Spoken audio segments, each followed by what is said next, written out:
Hello everyone, welcome back to my channel. তোমরা সবাই কেমন আছো? আশা করছি তোমরা সবাই খুব ভালো আছো। আর আমি আছি, বেশি ভালো না, একদমই খুব শরীরটা খারাপ। তো তোমরা তো জানোই ডক্টর দেখানোর ডেট ছিল 30শে জুন। তো আজকে হচ্ছে 22 তারিখ, 21 তারিখ, সরি। তো আমার শরীরটা এত খারাপ, ডক্টরকে ফোন করা হলো। তো ডক্টর বললো আজকেই যেন টেস্টগুলো করে আগামীকাল মানে 22 তারিখ যেন ডক্টরের কাছে রিপোর্টগুলো দেখানো হয়। তো তার জন্য সকালবেলায় দেখো স্নান টান সেরে রেডি হয়ে বেরিয়ে পড়েছি আগে টেস্টগুলো করতে। তো যেহেতু আমার এটা লাস্ট ইউএসজি, এখানে খেয়ে না খেয়ে কোনো ব্যাপার নেই, খাওয়া দাওয়া করে আসতে বলেছিল। তো সকালবেলা ঘি দিয়ে আর মাছ ভাজা দিয়ে ভাত খেয়ে এসেছি। তো এসে ফার্স্টে যে ব্লাডটা দিয়েছি, এটা হচ্ছে ব্লাড টেস্ট করবে, আর ইসিজি করেছি। তো ইসিজি ব্লাড টেস্ট দুটোই করা হয়ে গেছে, এখন বসে আছি ইউএসজির জন্য। তো ইউএসজিটা করে নিলেই ব্যাস চলে যাব, আর রিপোর্টগুলো আগামীকাল এসে নিয়ে তারপর ডক্টরকে দেখাবো। তো এদিকে আবার লেখা ছিল যে ইউএসজির ওখানে আর কি মাস্ক পরে আর কি ভেতরে যেতে, মাস্ক ছাড়া ভেতরে যেতে দেবে না। তো তোমাদের দাদা, বৃষ্টি হচ্ছিল বাইরে প্রচণ্ড, মাস্ক কিনে নিয়ে আসলো। তো এই যখন মাস্কটা পরে আর কি ভেতরে যাব। তো যাই হোক বন্ধুরা, ইউএসজি ওখানেই তোমাদের সাথে শেষ ভিডিও হয়েছিল, তারপর আর করা হয়নি। তো বাড়িতে এসে প্রচণ্ড শরীরটা খারাপ ছিল, শুয়ে পড়েছিলাম খাওয়া দাওয়া করে। তো এই যে সন্ধেবেলা এখন নিয়ে বসেছি ছানা, তো ছানা খাচ্ছি বসে বসে। শরীরটা একদমই না ভালো লাগছে না, অনেকটা টাইম ওখানে বসেছিলাম তো শরীরটা আর দিচ্ছে না। তো আগামীকাল আবার তোমাদের সাথে ভিডিওতে আমি আসব যে ডক্টর কি বলল না বলল, তার জন্য আজকে আর বেশি ভিডিও করিনি। তো এখন বেশি কথা বলতেও পারি না, একভাবে ভয়েস দিতেও পারি না, প্রচণ্ড শরীরটা অস্বস্তি লাগে। তো দেখো, তোমরা যে ভিডিওটা দেখলে ওটা ছিল হচ্ছে 21 তারিখের ভিডিও, টেস্ট করে আসার পর। আর আজকে হচ্ছে 22 তারিখ। এখন চলে এসেছি এই যে রিপোর্টটা নিতে, এটা পরের দিনের। দেখো নিরূপণ, আমাদের রায়গঞ্জের ল্যাব, এখান থেকে আর কি টেস্ট করেছি। তো আমি বাইরে দাঁড়িয়েছিলাম আর তোমাদের দাদা ভেতরে গেছে রিপোর্টগুলো আনতে। তো এই যে দেখো রিপোর্টগুলো কিন্তু নিয়ে চলে এসেছে। তো ডক্টর দেখানো আমাদের হয়ে গেছে, ডক্টরের ওখানে আজকে ভীষণ ভিড় ছিল, ভিডিও করা হয়নি। তো এখন আমরা বাড়ির দিকে যাচ্ছি। তো ডক্টর কি বললো না বললো সবটাই তোমাদের সাথে শেয়ার করব। আর প্রচণ্ড বাইরে না বৃষ্টি হচ্ছিল, যেন না ভিজে গেছি প্রচুর, মাথাটা একদম পুরো ভেজা। তো যাই হোক, একটু এখানে গাছের নিচে দাঁড়িয়েছি, তো বৃষ্টিটা কমলে তারপর আবার যাব। তো এখন শরীরটা আর বেশি সাথ দিচ্ছে না, আর বেশি দিন নেই, এই জন্যই বুঝি এরকম হচ্ছে। তাছাড়া পুরো প্রেগনেন্সি জার্নিটা আমার শরীরটা এতটা খারাপ যায়নি, আমি বেশ ভালোই ছিলাম, কিন্তু এখন শেষের দিকে এসে আর পারছি না, প্রচণ্ড শরীরটা ক্লান্ত লাগে। ডক্টরকে বলা হলো, তো ডক্টরবাবু বললেন যে একটু এখন এরকম হবেই, কিছু করার নেই। তো যাই হোক, অনেক দিন থেকে খেতে ইচ্ছে করেছিল পমফ্রেট মাছ।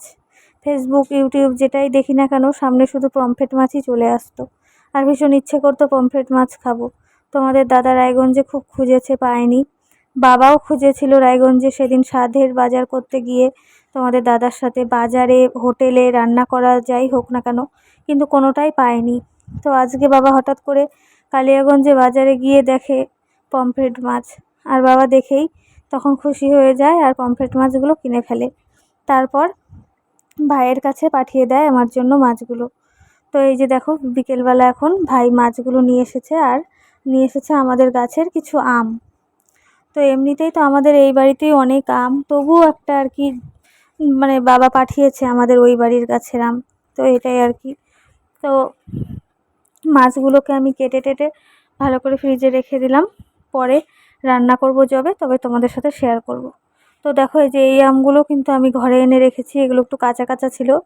তো এই কাঁচা কাঁচা আমগুলো বেশ আমার খেতে ভালো লাগে পাকা আমের থেকে, তো ওই জন্য এখানে রেখেছি। আর এই মৌসুমিগুলো 2-3 দিন হয়ে গেল, খাওয়াও হচ্ছে না, হলুদ হয়ে গেছে। তো এইদিকে বসে পড়েছি দেখো, এই প্রোটিন পাউডারটা ডক্টর আজকে লিখেছে, তো এটাই নিয়ে আসা হয়েছে। তো আমাকে তো জানোই প্রথম থেকে একটা প্রোটিন পাউডার দিয়েছিল, তো ওটার স্বাদ একদমই ভালো ছিল না, জন্য ওই পাউডারটা এখনও শেষ করতে পারিনি, 200 গ্রামের, এই 9 মাস হয়ে গেল। তো তার মাঝখানে একটা প্যাকেটের প্রোহান্স মম এই এই প্রোটিন পাউডারটা খেয়েছিলাম, আর তারপর আজকে এটা। তো এখন ভাবছি যে না, আর হেলাফেলা করলে চলবে না, শেষের কটা দিন আছে, একটু খেতে হবে, আমার কথা না ভেবে হলেও বেবির কথা ভেবে খেতে হবে। তো যাই হোক, তো ডেটটা দিয়েছে আমাকে ডক্টর, সব কিছু দেখে রিপোর্ট বলেছে সকাল সকাল ভর্তি হতে, কিন্তু ডেটটা কবে সেটা তোমাদেরকে এখন বলছি না, আর বেশি দিন নেই। তো আজকে তো 22 তারিখ, ওই হাতে ধরে নেওয়ার 15 থেকে 20 দিন বাকি আছে। তো কবে সেটা তোমরা আস্তে আস্তে সবই জানতে পারবে জুলাই মাসে, এটা তো জুন। তো যাই হোক, চলো এখন দুধটা খাই। তো এখন খুব টেনশন হচ্ছে জানো না, আজকে ডক্টরের কাছ থেকে আসার পরে। ডক্টর যেহেতু ডেটটা দিয়ে দিয়েছে আর বলেছে এর মাঝখানে আর যেতে না, ওষুধ লিখে দিয়েছে, ইঞ্জেকশন লিখে দিয়েছে, ভর্তি হওয়ার 3 দিন আগে থেকে ইঞ্জেকশন করাতে হবে। তো একটু টেনশন হচ্ছে, যতই সেকেন্ড বেবি হোক না কেন টেনশন তো একটা কাজ করেই বলো। তো তেমন আমারও টেনশন হচ্ছে, এদিক দিয়ে শারীরিক সমস্যাও হচ্ছে অনেক, মানে সব মিলিয়ে মিশিয়ে না একদমই আর ভালো লাগছে না। তো এই যে প্রনিডা এই পাউডারটা দিয়েছে, তো এটাই এখন নিয়ে বসেছি খেতে, খাবো।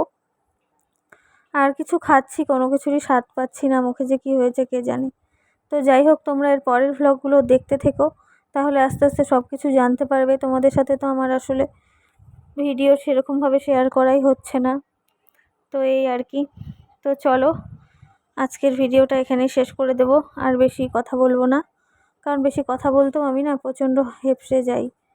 আর দেখলেই তো তোমরা, বাবা পাঠিয়েছে পমফ্রেট মাছ, আমার খেতে ইচ্ছে করেছে, আর বাবা দেখেছে বাজারে না কিনে পারেনি, পাঠিয়ে দিয়েছে। তো চলো আজকের মতো এই পর্যন্তই, সবাই ভালো থেকো, টাটা।